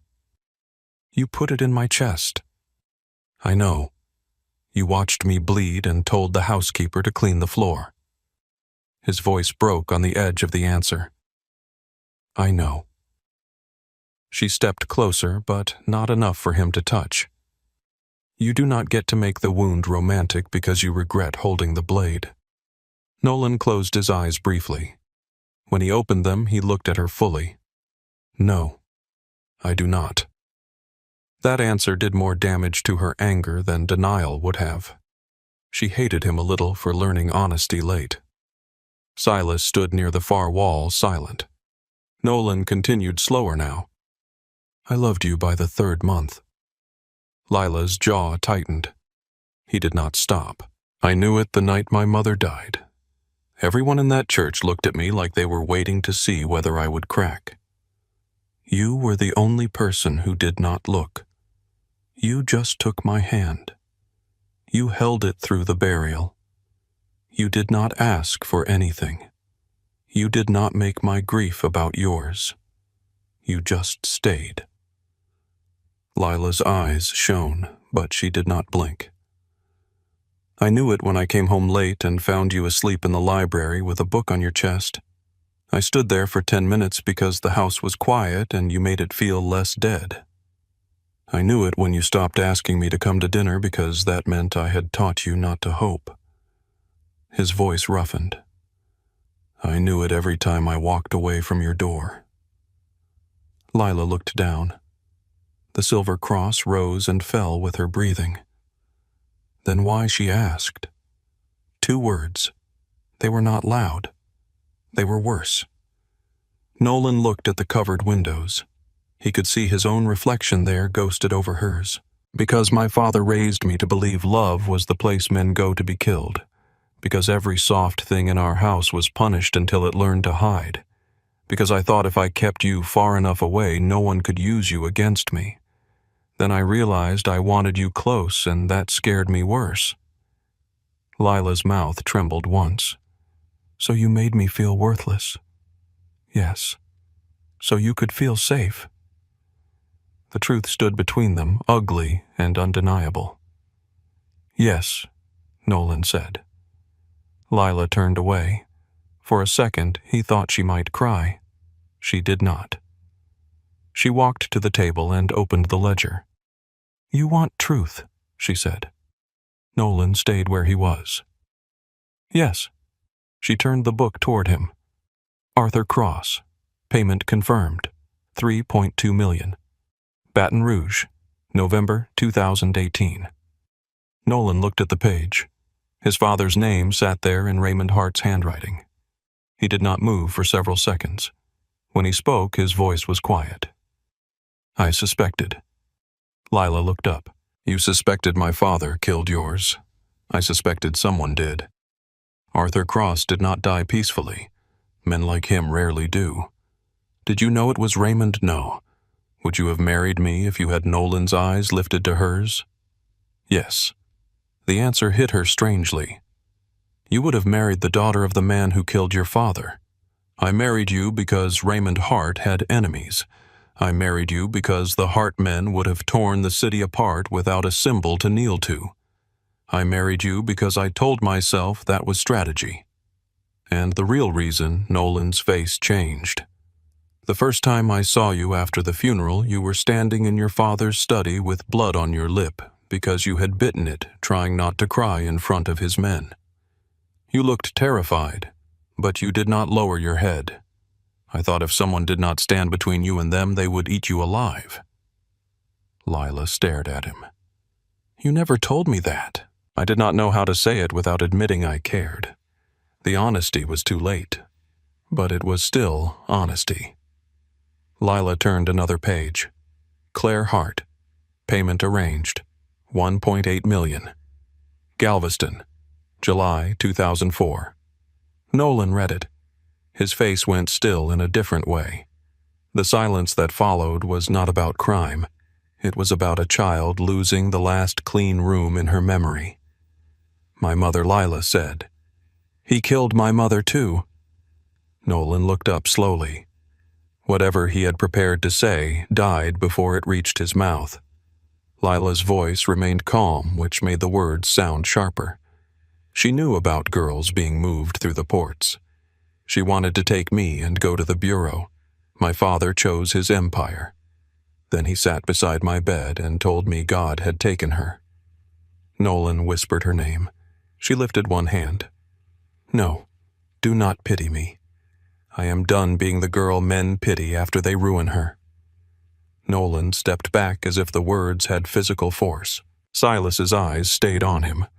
Lila closed the ledger. I have copies being made. Nolan nodded.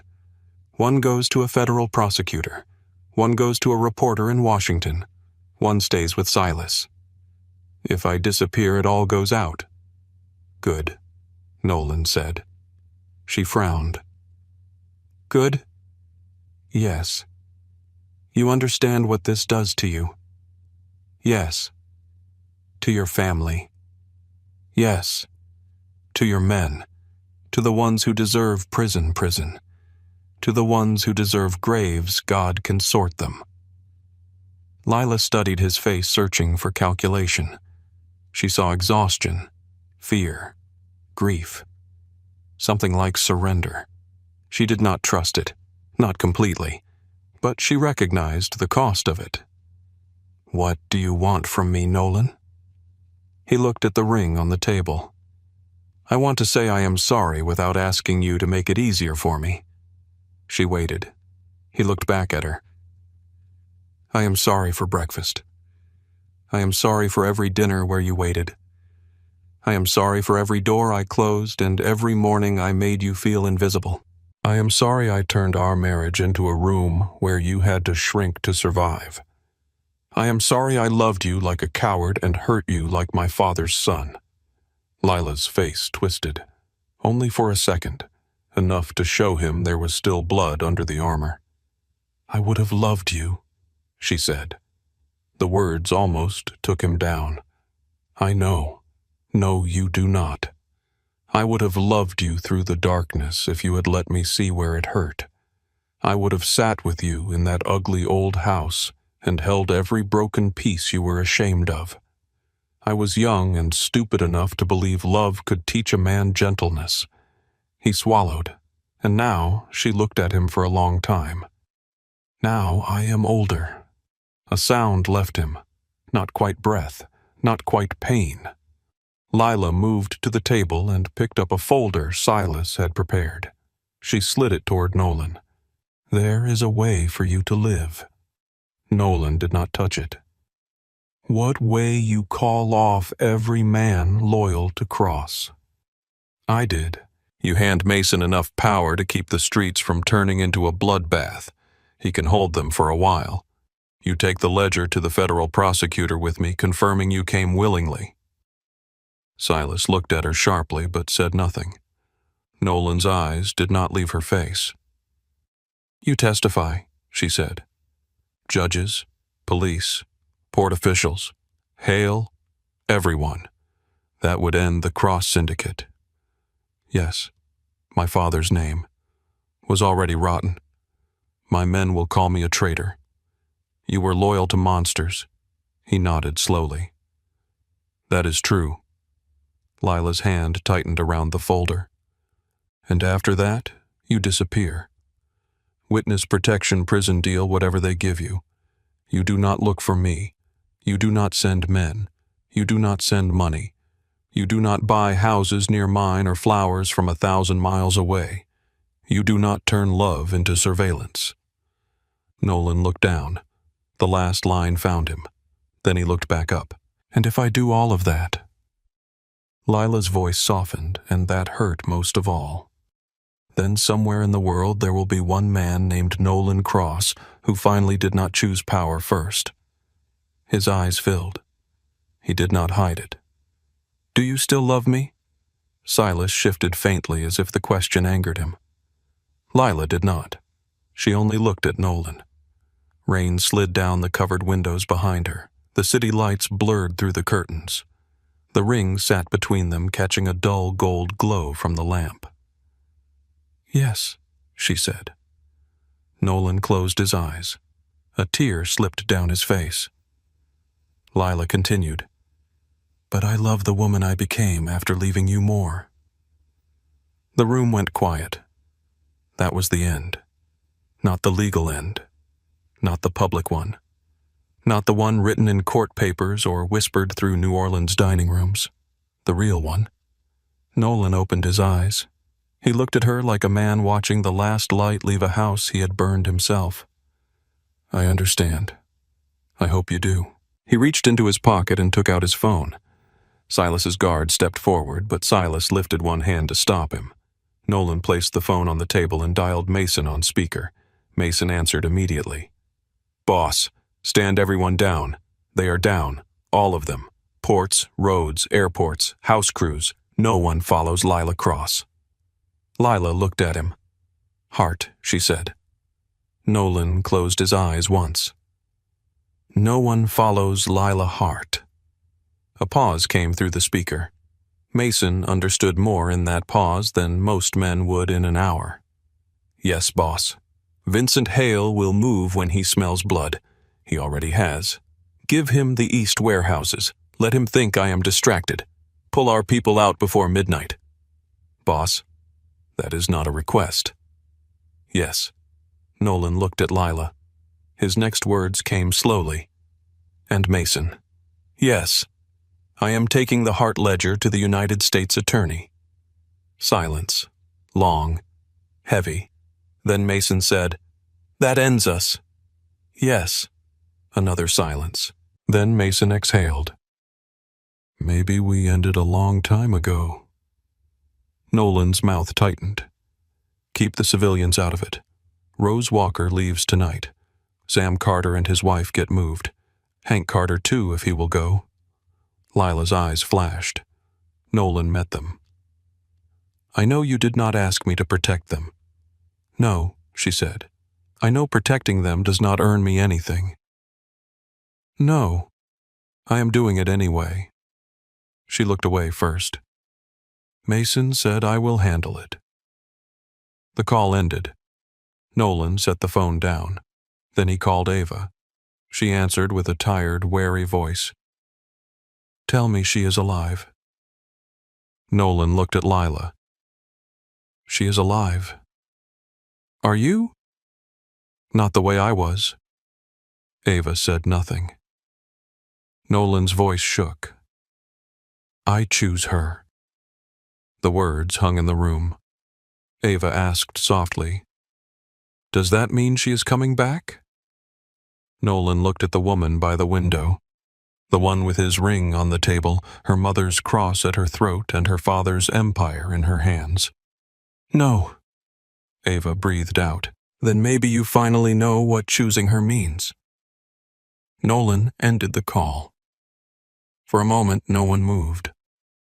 Lila picked up the ring. Nolan's breath caught before he could stop it. She held it in her palm, feeling the cold weight. Then she set it back down. I cannot carry this tonight. I know.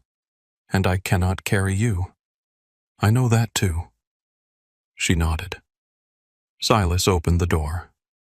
Leon waited in the hallway. It was time to go. Nolan stepped aside before anyone asked him to. Lila picked up the ledger, the copies, the letter from her father, and the cross that already rested against her skin. She walked toward the door. When she passed Nolan, he did not reach for her. That was the first mercy he had ever given her without making a wound of it. At the threshold, she stopped. Nolan looked at her. He had never looked more human. I am sorry, he said. Lila's throat tightened. I know. He waited. She gave him the only truth she could afford. That does not make me yours. His face broke quietly. No, he said. It does not. She walked into the hallway. Leon moved with her.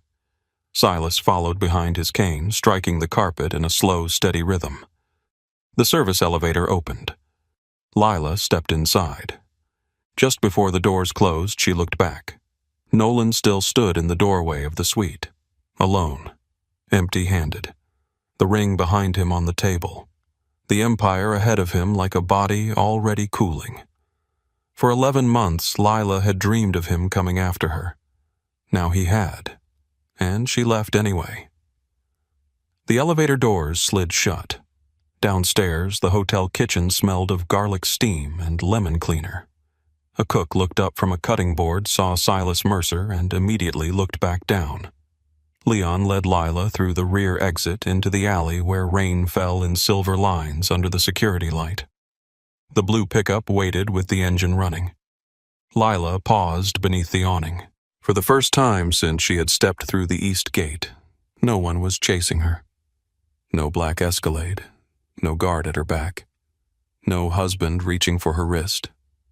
Only rain, only the river nearby, only the weight of truth in her arms and the road waiting beyond the alley. Silas stood beside her. "You ready, child?" Lila looked up at the wet sky. She thought of her mother's hand, Rose's whisper, Sam's tired eyes, Hank's bad coffee, Eddie's cold truck, Nolan's voice breaking around the words he should have said before she had to save herself. Then she stepped into the rain. "Yes," she said. This time, when the truck pulled away, Lila did not look back. 6 months later, the first indictment landed before dawn. It came quietly at first, a sealed filing in Washington, a courthouse clerk with sleepy eyes, a federal prosecutor standing in a windowless room with coffee gone cold in her hand, reading names that had lived too long behind locked doors and polished smiles. By sunrise, the quiet was over. News vans lined the courthouse steps in New Orleans. Reporters spoke over one another beneath a gray morning sky. Cameras flashed against the faces of men who were not used to being photographed without control. A judge from Baton Rouge held a coat over his head as marshals guided him into a black SUV. A police chief who had once shaken Nolan Cross's hand at charity dinners walked past microphones without speaking. A state senator resigned before lunch. A second one tried to blame his accountant and fainted in a hallway before the cameras even reached him. By noon, everyone had a name for it: the Hart Ledger. No one on television knew where it had come from. No one knew who first carried it out of the Cross estate through the rain wrapped in a cardigan and held against a woman's chest like a living thing. They only knew what it did. It opened the South like a wound. Ports were raided in Louisiana and Florida. Warehouses were sealed in Mississippi. Bank accounts froze before the men who owned them could move the money.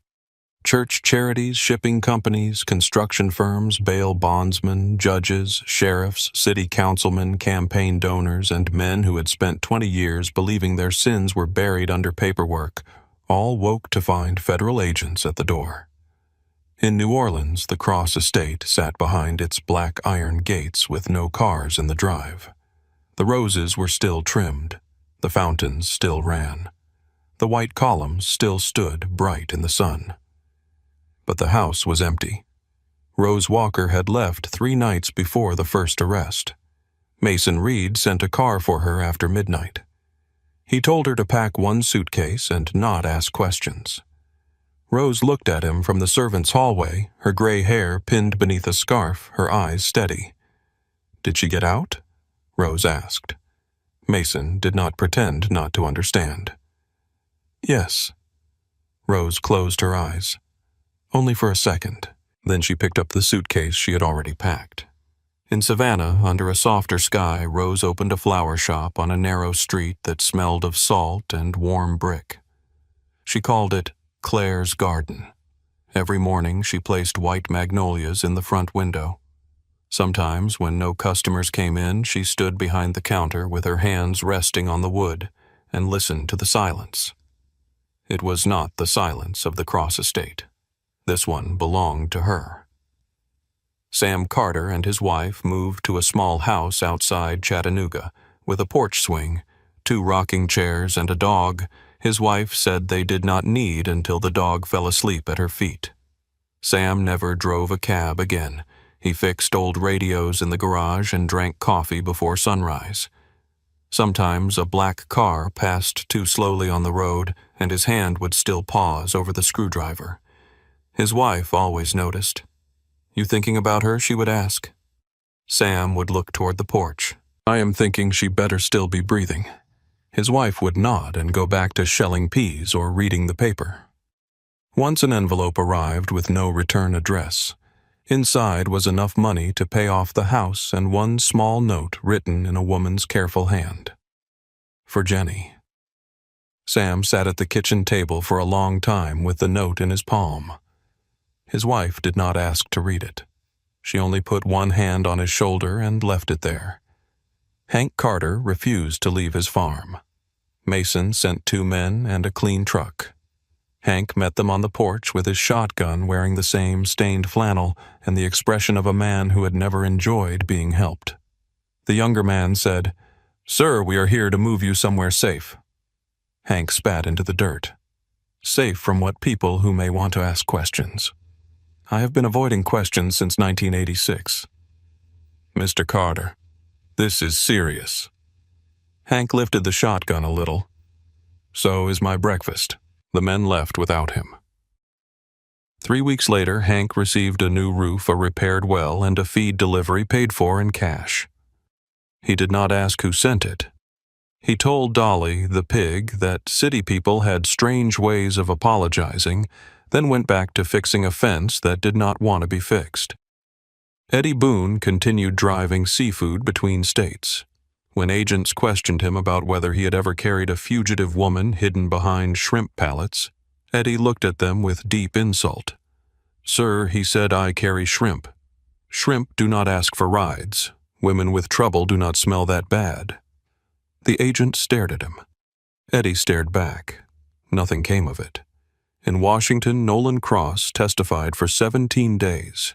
The courtroom was packed every morning before the doors opened.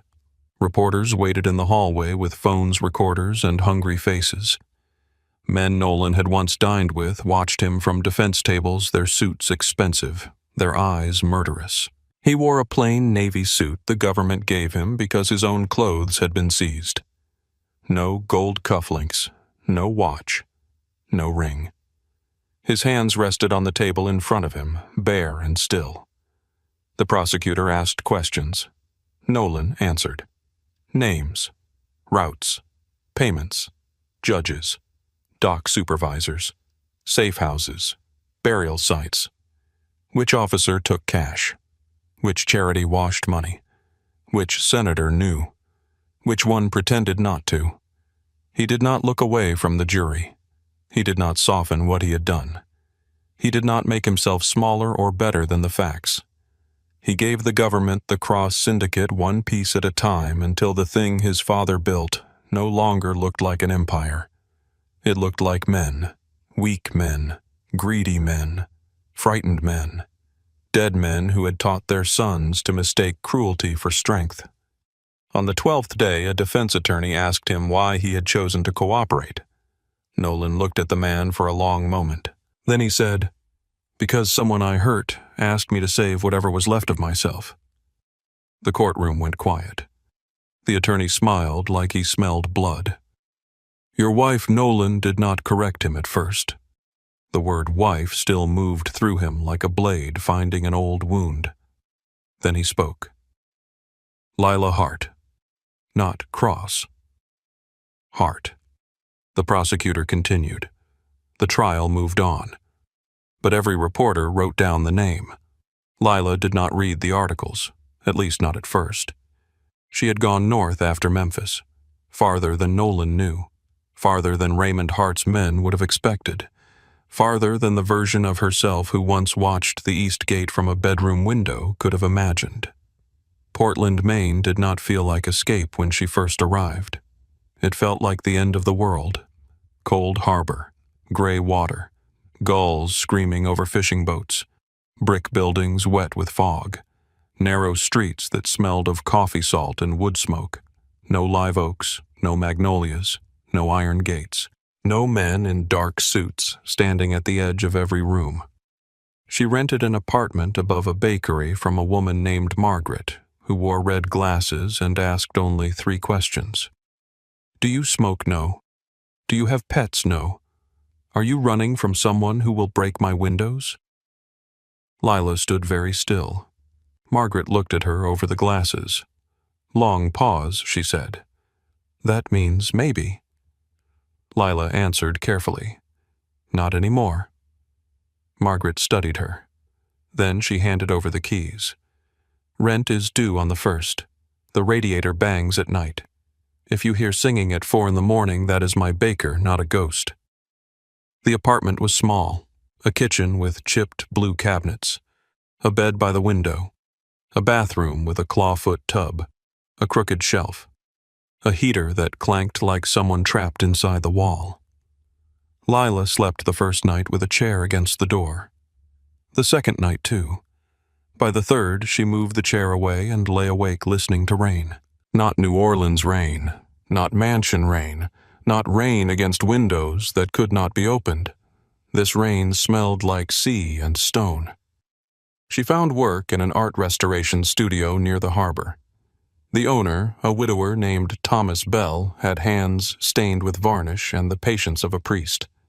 He did not ask why a woman with a Tulane art history degree and no references wanted to clean smoke damage from old portraits for modest pay. He gave her a cotton swab, a test panel, and a painting of a coastal church darkened by soot. Slow hands, he said. The painting has survived longer than your mood. Respect that. Lila almost smiled. She worked slowly. At first her hands shook. Then they steadied. Day by day she cleaned old varnish from forgotten faces. She repaired cracked canvas. She learned how damage could hide color without erasing it. She learned that restoration was not the same as pretending nothing had happened. The crack remained. The repair honored it. The eye could still see where the wound had been if it knew how to look. That comforted her more than any prayer. Some mornings she woke reaching for fear. She would open her eyes and forget where she was. Her body remembered before her mind did. It searched for the shape of the Cross estate, the guards, the cameras, Nolan's footsteps in the hall, her father's portrait in every shadow. Then the bakery downstairs would send warm bread into the air. A gull would scream outside. The radiator would bang. And Lila would remember. No guards, no gates, no Nolan, no Raymond. She would sit up in the middle of the bed because she could. That was the first luxury she learned to love. Nolan entered witness protection in late winter. The government gave him a new name, a small house in Arizona, and a job at a garage owned by a retired Marine named Cal, who did not care for questions or excuses. Cal was 70, built like a fence post and missing 2 fingers on his left hand. On Nolan's first day, Cal threw him a pair of coveralls and pointed toward a truck with the hood up. You know engines a little. You know how to listen. Nolan thought of Lila. I am learning. Cal grunted. Then start there. The town was dry, flat, and wide open. No bayous, no marble floors, no men waiting for his orders. The sky stretched so far it made Nolan feel exposed. At night he sat on the porch of the little government house and watched desert wind push dust across the road. He owned almost nothing. 2 shirts, 1 jacket, work boots, a government phone he rarely used, a coffee maker that burned everything, a mattress that hurt his back. In the closet on the top shelf sat a shoebox.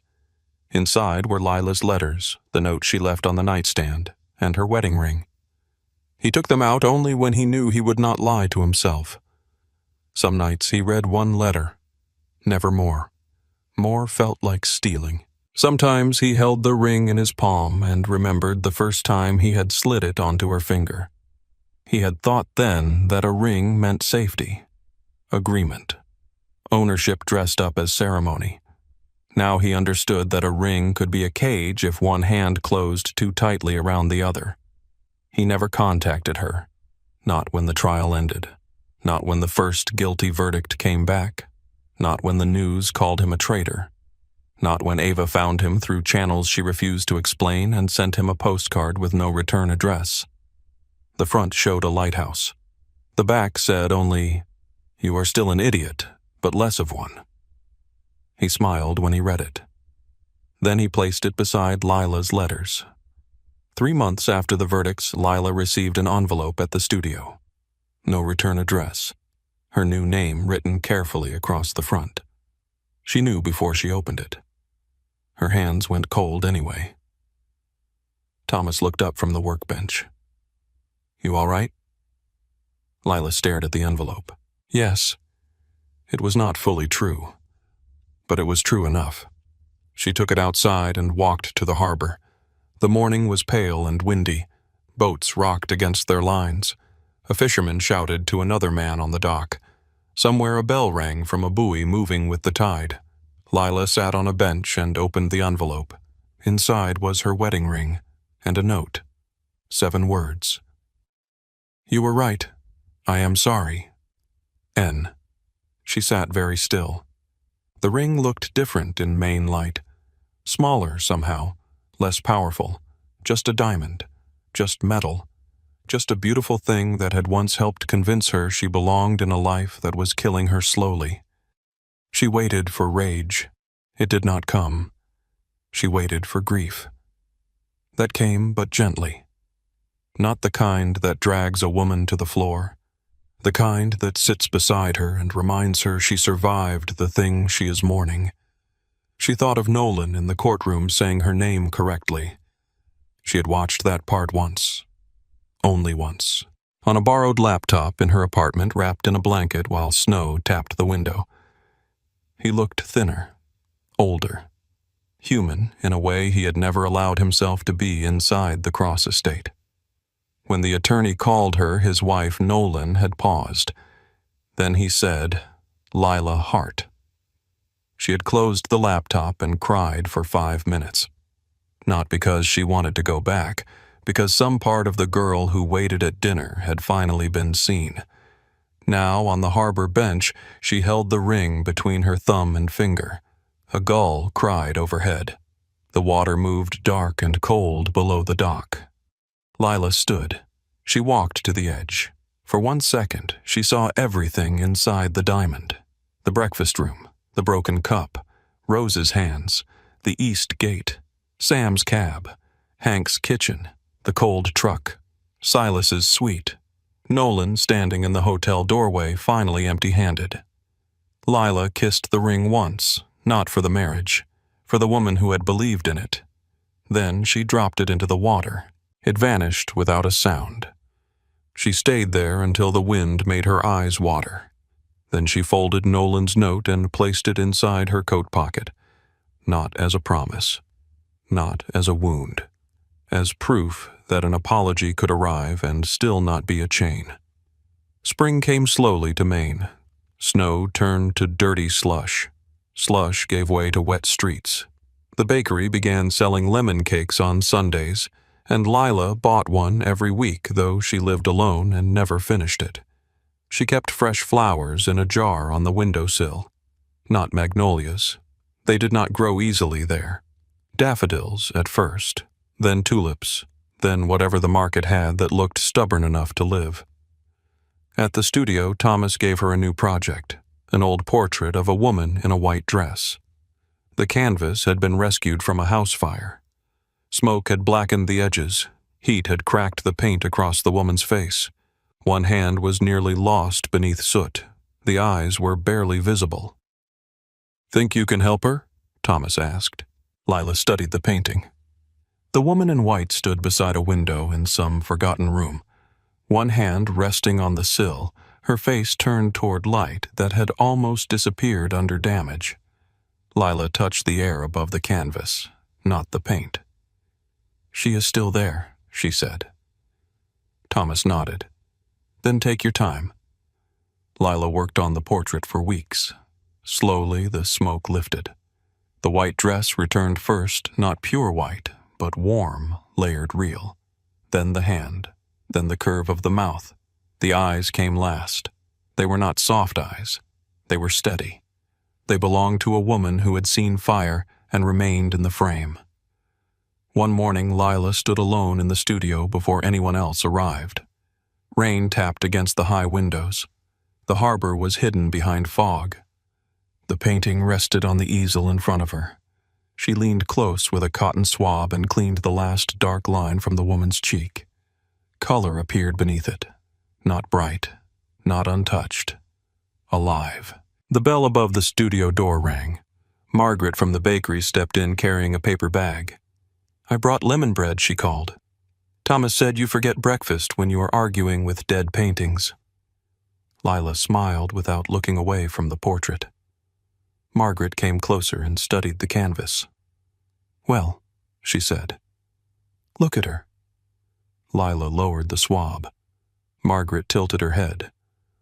Was she ruined?